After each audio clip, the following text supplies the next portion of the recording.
नमस्कार मंडळी. चला, आज आपण मराठी व्याकरणातल्या एका खूप इंटरेस्टिंग भागाकडे वळूया. आजचा आपला विषय आहे तत्पुरुष समास. आपण अगदी सोप्या भाषेत समजून घेऊया की हे शब्द कसे बनतात आणि त्याचे प्रकार कसे ओळखायचे. आपण कधी असा विचार केलाय का की कमीत कमी शब्द वापरूनही आपली भाषा इतकी प्रभावी कशी काय होते? याचं उत्तर दडलंय एकाच शब्दात, आणि तो शब्द म्हणजे समास. अच्छा, तर मग समास म्हणजे नेमकं काय असतं? चला बघूया. सोप्या भाषेत सांगायचं तर ही एक शब्दांची जोडणी करण्याची प्रक्रिया आहे. यात काय होतं तर दोन किंवा अधिक शब्द एकत्र करताना त्यांच्यातला संबंध दाखवणारे छोटे छोटे शब्द किंवा प्रत्यय आपण काढून टाकतो. उदाहरण बघा ना, राजाचा पुत्र असं लांबचक म्हणण्याऐवजी आपण एकदम शॉर्टमध्ये राजपुत्र म्हणतो. आहे की नाही मस्त? कमी शब्दात जास्त अर्थ. समासाचे तसे बरेच प्रकार आहेत, पण आज आपण ज्या प्रकारावर आपलं सगळं लक्ष देणार आहोत तो आहे तत्पुरुष समास. आता याचा एक सगळ्यात महत्त्वाचा नियम लक्षात ठेवा. या समासामध्ये नेहमी दुसरं पद, ज्याला आपण उत्तरपद म्हणतो ना, ते जास्त महत्त्वाचं असतं. हो, म्हणजे शब्दाच्या अर्थाचा सगळा भार, सगळा जोर दुसऱ्या पदावर असतो. चला तर मग आता तत्पुरुष समासाच्या प्रकारांमध्ये शिरूया.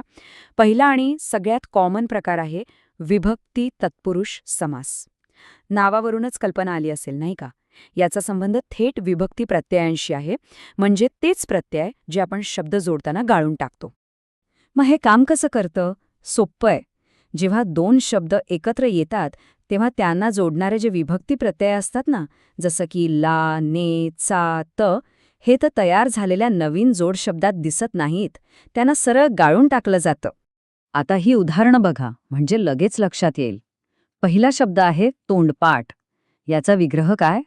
तोंडाने पाठ. म्हणजे इथे ने हा तृतीयेचा प्रत्यय गायब झाला. पुढचं उदाहरण वाटखर्च, म्हणजे वाटेसाठी खर्च. यातला साठी हा चतुर्थीचा प्रत्यय गेला. तसंच पुढे बघा, ऋणमुक्त म्हणजे ऋणातून मुक्त, राजवाडा म्हणजे राजाचा वाडा, आणि वनभोजन म्हणजे वनातील भोजन. या सगळ्या शब्दांमध्ये तून, चा, तील हे पंचमी, षष्ठी आणि सप्तमीचे प्रत्यय आपण गाळले आहेत. कळलं ना? बरं, आता पुढच्या प्रकारांकडे जाऊया. हे पुढचे दोन प्रकार ना जोडीने समजून घेतली की एकदम सोपे वाटतात. ते आहेत कर्मधारय आणि द्विगु समास. आणि यांची खासियत काय? तर एकाचा संबंध विशेषणाशी आहे आणि दुसऱ्याचा संख्यांशी. आधी कर्मधारय समास बघूया. याची ओळख अगदी सोपी आहे. ह्यातलं जे पहिलं पद असतं ना, ते विशेषण म्हणजे ॲडजेक्टिव्ह असतं, आणि ते दुसऱ्या पदाची म्हणजे नामाची माहिती सांगतं. दोन्ही पदं प्रथमा विभक्तीत असतात, म्हणजे त्यांच्यात विशेषण आणि नाम असं सरळ नातं असतं. आपल्या महाराष्ट्र शब्दाचंच उदाहरण घेऊया. याचा विग्रह होतो महान असे राष्ट्र. बघा, राष्ट्र कसं तर महान. इथे महान हे विशेषण झालं. तसंच नीलगगन म्हणजे नील असे गगन, आणि पुरुषोत्तम म्हणजे उत्तम असा पुरुष. पाहिलात, प्रत्येक उदाहरणात पहिलं पद दुसऱ्या पदाचं वर्णन करतंय. आता द्विगु समास तर कर्मधारयाचाच एक स्पेशल भाऊबंद म्हणा ना. त्याचाच एक उपप्रकार आहे. फरक फक्त एवढाच आहे की इथे पहिलं पद नेहमी एक संख्या असते, एक नंबर असतो, आणि त्या पूर्ण शब्दातून एका ग्रुपचा, एका समूहाचा बोध होतो. उदाहरणं बघितली की लगेच क्लिक होईल. पंचवटी. पंच म्हणजे 5, तर 5 वडांचा समूह. सप्ताह. सप्त म्हणजे 7, 7 दिवसांचा समूह. आणि त्रैलोक्य. त्रि म्हणजे 3, 3 लोकांचा समूह. बघा, प्रत्येक शब्दाची सुरुवात एका संख्येने होतीये आणि तो एका ग्रुपबद्दल बोलतोय. एकदम सोपा आहे की नाही ओळखायला? चला, आता पुढची जोडी पाहूया. हे आहेत न आणि उपपद तत्पुरुष. एकाचा संबंध थेट नकाराशी आहे तर दुसऱ्याचा संबंध आहे क्रियेशी. नन्य तत्पुरुष समास ओळखायला सगळ्यात सोपा आहे. का? कारण याचं पहिलं पद नेहमी नकारार्थी असतं. शब्दाची सुरुवातच अ, अन, ना, गैर अशा अक्षरांनी होते.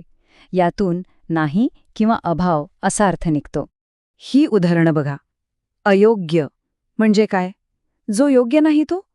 नापसंत, जो पसंत नाही तो. आणि गैरहजर, जो हजर नाही तो. प्रत्येक शब्दात नाही हा भाव लपलेला आहे. बरं, आता उपपद तत्पुरुष हा जरा हटके प्रकार आहे. यातलं जे दुसरं पद असतं ना ते एका क्रियापदाच्या मूळ रूपातून म्हणजे धातूपासनं बनलेलं असतं. आणि सगळ्यात महत्वाची गोष्ट काय, तर हे दुसरं पद एकटं वापरता येत नाही. त्याला अर्थपूर्ण होण्यासाठी पहिल्या पदाची सोबत लागतेच. हे उदाहरणांमधून एकदम मस्त कळेल. पंकज शब्द घ्या, याचा विग्रह होतो पंकात जन्मलेले. पंकात म्हणजे चिखलात आणि ज म्हणजे जन्मलेले. नुसतं ज असं आपण वापरू शकतो का? नाही ना.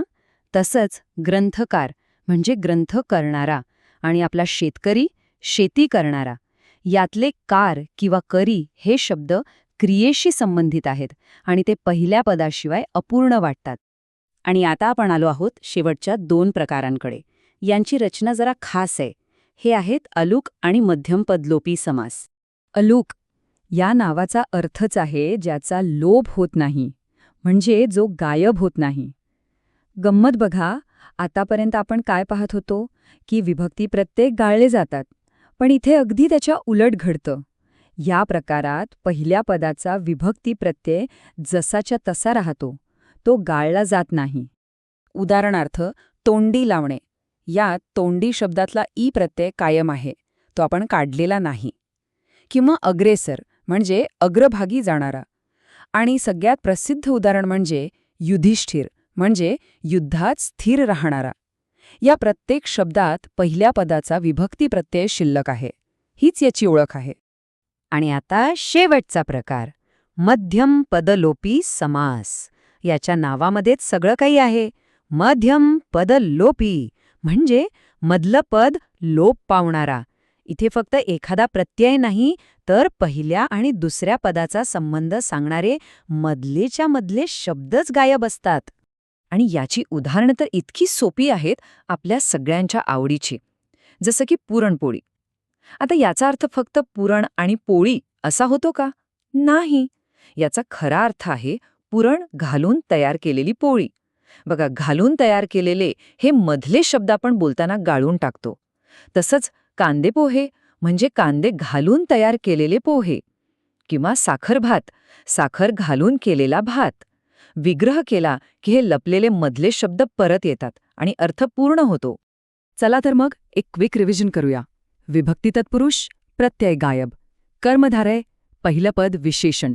द्विगु, पहिलं पद संख्या. नंज, सुरुवात नकारार्थी शब्दांनी. उपपद, दुसरं पद क्रियावाचक. अलोक, प्रत्यय गायब होत नाही, तो तसाच राहतो. आणि मध्यम पदलोपी, मधले अख्खेच्या अख्खे शब्द गायब. या खुणा लक्षात ठेवल्या की हे प्रकार ओळखणं अगदी सोपं होऊन जाईल. तर हे होते तत्पुरुष समासाचे सगळे मुख्य प्रकार. आता आज जाता जाता एक छोटासा प्रश्न जो आपल्याला विचार करायला लावेल. आपल्या रोजच्या वापरातला, बोलण्यातला मध्यम पदलोपी समासाचा असा एखादा शब्द आठवतोय का? जरा विचार करून बघा. कारण असे अनेक शब्द आपण रोजच्या रोज अगदी नकळतपणे वापरत असतो.